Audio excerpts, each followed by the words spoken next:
4 मई 2026 रात के 8 बज रहे थे। कोलकाता के उस दफ्तर में सन्नाटा था जहां कभी ममता बनर्जी की जीत के जश्न में झांझ बजती थी, नारे गूंजते थे, दीदी दीदी की आवाजें आती थी। लेकिन आज वो दफ्तर खाली था। स्क्रीन पर नतीजे आ रहे थे और हर नंबर के साथ एक किला ढह रहा था। 15 साल जिस दीदी की मर्जी के बगैर बंगाल में एक पत्ता तक नहीं हिलता था, उसी बंगाल के वोटर ने खामोशी से तख्ता पलट की पटकथा लिख दी थी। बीजेपी 200 के पार, टीएमसी 100 के नीचे। ये सिर्फ एक चुनाव का नतीजा नहीं था, ये बंगाल की राजनीति का सबसे बड़ा भूचाल था। बने रहिए द गली वैली अनप्लग्ड पर। मैं हूं गगन पाठक और आज हम उन सारे सवालों के जवाब ढूंढेंगे जो आज पूरे देश में गूंज रहे हैं। क्या ममता सच में हार गई? कैसे टूटा वो किला जिसे अजय माना जाता था? महिलाओं ने ममता को क्यों धोखा दिया? मुस्लिम वोट कहां गया? और सबसे बड़ा सवाल, क्या बंगाल ने सिर्फ सरकार बदली है या पूरी राजनीतिक सोच पलट दी है? तो शुरू करते हैं। पहले बात करते हैं नंबरों की, जो इस पूरी कहानी की जड़ है। बीजेपी 200 के आसपास सीटें जीत रही है, टीएमसी 100 के अंदर सिमट रही है। पिछली बार के मुकाबले बीजेपी को 120 से ज्यादा सीटों का उछाल मिला है। वोट परसेंटेज में बीजेपी 48% तक पहुंच गई, लगभग 50% और 92% से ज्यादा वोटिंग हुई, यानी जनता घर से निकली थी, तय करके निकली थी। और ममता बनर्जी को 120 से ज्यादा सीटों का नुकसान हो रहा है, जिसे बंगाल के इतिहास का सबसे बड़ा राजनीतिक पतन कहा जा रहा है। लेकिन सवाल ये है कि ये हुआ कैसे? आखिर वो कौन सी दरार थी जो इस किले में पड़ी और फिर पूरा किला ढह गया? शुरुआत करते हैं उस जगह से जहां से असल कहानी शुरू होती है। आरजी कर अस्पताल, 2024। एक डॉक्टर के साथ दरिंदगी हुई और हत्या। पूरा बंगाल सड़क पर उतर आया, लोग इंसाफ मांग रहे थे। और उस वक्त ममता बनर्जी ने क्या कहा? उन्होंने कहा कि महिलाओं को रात को बाहर नहीं निकलना चाहिए। वो क्यों निकल रही हैं? बस यही एक बात काफी थी। ये बात बंगाल की हर बेटी के दिल में चली गई। एक महिला मुख्यमंत्री जिसकी सबसे बड़ी ताकत महिलाएं थी, उसी ने महिलाओं की तरफ पीठ फेर ली। लक्ष्मी भंडार जैसी योजनाएं दी थी दीदी ने, पैसे दिए थे, लेकिन जब बात इज्जत की आई, सुरक्षा की आई, गरिमा की आई, तो पैसा तुच्छ पड़ गया। यही वो मोड़ था जहां से ममता का सबसे मजबूत वोट बैंक यानी महिलाएं उनसे दूर होती गई। और इसी कहानी में एक नाम आता है जो इस पूरे चुनाव का सबसे दिल को छूने वाला किरदार है, रत्ना देवनाथ। जिस बेटी की आरजी कर अस्पताल में दरिंदगी के बाद हत्या हुई थी, ये उसी बेटी की मां है। कोई पेशेवर नेता नहीं, राजनीति का कोई अनुभव नहीं, बस एक मां जिसने हर दरवाजा खटखटाया इंसाफ के लिए और हर जगह से सिर्फ राजनीति मिली। तब उन्होंने तय किया कि याचक बनकर नहीं, सिस्टम के अंदर बैठकर बदलाव लाएंगी। बीजेपी ने उन्हें पनिहाटी से टिकट दिया, जो टीएमसी का अभेदगढ़ था। रत्ना देवनाथ ने कोई राजनीतिक भाषण नहीं दिया,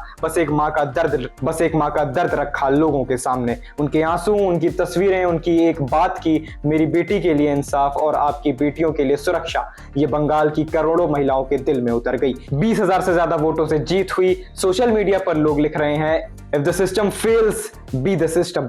ममता महिला होकर भी उस दर्द को नहीं समझ पाई और एक आम मां ने वो कर दिखाया जो बड़े बड़े नेता नहीं कर पाए। अब आते हैं उस सवाल पर जो सबसे ज्यादा चौंकाने वाला है। ममता का वो मुस्लिम वोट बैंक जिसे अटूट माना जाता था, वो 27% आबादी था, जिसके दम पर ममता 15 साल से राज कर रही थी, वो इस बार कहां गया? ये इस चुनाव का सबसे दिलचस्प और गहरा पहलू है। नतीजों को देखकर लगता है कि मुस्लिम समुदाय का एक बड़ा हिस्सा, खासकर जो नौजवान है, वो इस बार ममता से आगे निकल गया। वो सिर्फ भावनात्मक नारेबाजी नहीं चाहता था, वो अपने बच्चों के लिए शिक्षा चाहता था, रोजगार चाहता था, भविष्य चाहता था। और एक और बात, कई मुस्लिम नेता खुद अलग होकर मैदान में उतरे। जो नेता नई बाबरी मस्जिद बना रहे थे, उनकी जीत भी बताती है कि मुस्लिम वोटर अब अपने खुद के नेतृत्व को आगे बढ़ाना चाह रहा था। ममता के पीछे एकजुट रहने की जगह अपनी अलग पहचान बनाने की कोशिश हुई और यही दरार ममता के लिए घातक साबित हुई। और जो लोग अब तक टीएमसी के साथ थे, वो भद्र लोग, जो पढ़ा लिखा मध्यम वर्ग है, जो हर बार चुनाव का रुख तय करता है, वो इस बार बीजेपी के साथ क्यों गया? कोलकाता के डॉक्टरों, इंजीनियरों, प्रोफेसरों ने जब अपनी आंखों से देखा कि शिक्षा और अस्पताल जैसी जगहों में भ्रष्टाचार और गुंडागर्दी हो गई, तो उनका ममता से मुंह फिर गया। शिक्षा भर्ती घोटाला, सरकारी पदों की खरीद फरोख्त, हर जगह कटमनी, हर सरकारी काम के लिए कमीशन। इन लोगों को लगा कि बंगाल की विश्व विख्यात संस्कृति अब सिंडिकेट राज की भेंट चढ़ गई है। बीजेपी ने सही समय पर इनकी नब्ज पकड़ी, उम्मीद दी एक नई व्यवस्था का भरोसा दिलाया और ये वर्ग जो कभी बीजेपी को बाहरी पार्टी कहता था उसी बीजेपी के साथ चला गया। बात करते हैं नॉर्थ बंगाल की। सिलीगुड़ी, जलपाईगुड़ी, इन इलाकों के लोग सालों से खुद को कोलकाता की सरकार से उपेक्षित महसूस करते थे। विकास का पैसा, योजनाएं सब कोलकाता के आसपास। नॉर्थ बंगाल के लिए कुछ नहीं। बीजेपी ने यहाँ के स्थानीय मुद्दे उठाए, क्षेत्रीय गौरव की बात की और इन लोगों ने वोट से अपनी बरसों पुरानी नाराजगी का जवाब दिया। और साउथ बंगाल जो कभी टीएमसी की जान था, वहां भी स्थानीय सिंडिकेट राज, वसूली और कुशासन से लोग तंग थे। नॉर्थ की उपेक्षा और साउथ का कुशासन दोनों से मिलकर टीएमसी की जमीन खोद दी। और संगठन की बात करें तो बीजेपी ने सिर्फ रैलियों से ये जंग नहीं लड़ी, जमीन पर कार्यकर्ताओं की एक पूरी फौज थी जो सालों पुराने डर के तंत्र को तोड़ने में लगी थी। बंगाल में डर की राजनीति पुरानी है। 2021 के बाद जो हिंसा हुई उसने आम आदमी को चुप किया था, लेकिन इस बार पन्ना प्रमुखों ने घर घर जाकर लोगों को भरोसा दिलाया कि आपका वोट सुरक्षित है। और वोटिंग के दिन जब टीएमसी ने दबाव बनाने की कोशिश की तो बीजेपी के कार्यकर्ता सीना ताने खड़े रहे। जब एक बार आम आदमी के मन से डर निकल जाता है तो वो लोकतंत्र में सबसे ताकतवर हो जाता है। यही 92% वोटिंग बताती है। जातीय समीकरण की बात करें, क्योंकि बंगाल की राजनीति को सिर्फ धर्म के नजरिए से देखना गलत है।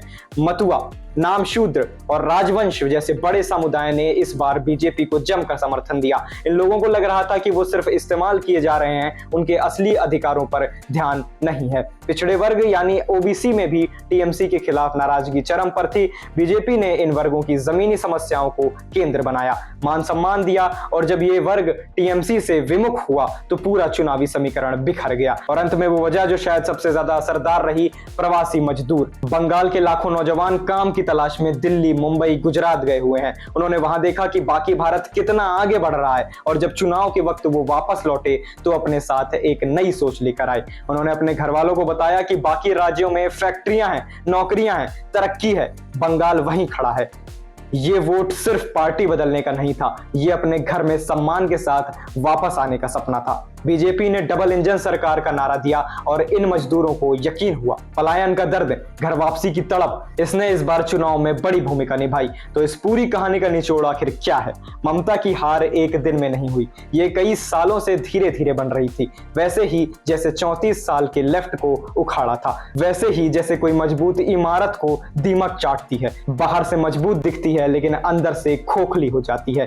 महिलाओं की सुरक्षा पर नाकामी, भ्रष्टाचार, बेरोजगारी, सिंडिकेट राज, मुस्लिम वोट में दरार, भद्रलोक का मुंह फेरना, प्रवासी मजदूरों का गुस्सा, ये सब एक साथ आया और ताश के पत्तों की तरह किला ढह गया। लेकिन एक बात और जो समझनी जरूरी है, बीजेपी के लिए ये सिर्फ एक जीत नहीं है। श्यामा प्रसाद मुखर्जी की जमीन पर कमल खिलना, ये उनकी वैचारिक घर वापसी है। जिस राष्ट्रवाद और सांस्कृतिक पहचान को सालों तक हाशिए पर रखा गया, बंगाल के वोटर ने उसे आज गले लगाया। लेकिन जीत के साथ जिम्मेदारी भी है। बंद पड़े कारखाने, बेरोजगार नौजवान, टूटा हुआ सिस्टम, महिलाओं की सुरक्षा, ये सब रातों रात नहीं बदलेगा। अब असली परीक्षा शुरू होती है। जनता ने बदलाव के लिए वोट दिया है, अगर बदलाव नहीं दिखा तो यही जनता अगली बार फिर तख्ता पलट करेगी। राजनीति में कोई भी अजय नहीं होता, ये ममता ने सीखा। ये सबक बीजेपी को भी याद रखना होगा। और ममता, उन्हें कमजोर मत समझिए, जमीन से जुड़ी नेता हैं, झटका लगा है लेकिन वो वापसी करना जानती हैं। बंगाल की राजनीति अभी खत्म नहीं हुई, ये एक नए अध्याय की शुरुआत है। देखते रहिए द गली वैली अनप्लग्ड, जहां हर खबर बिना किसी लाग लपेट के सीधे आप तक पहुंचती है।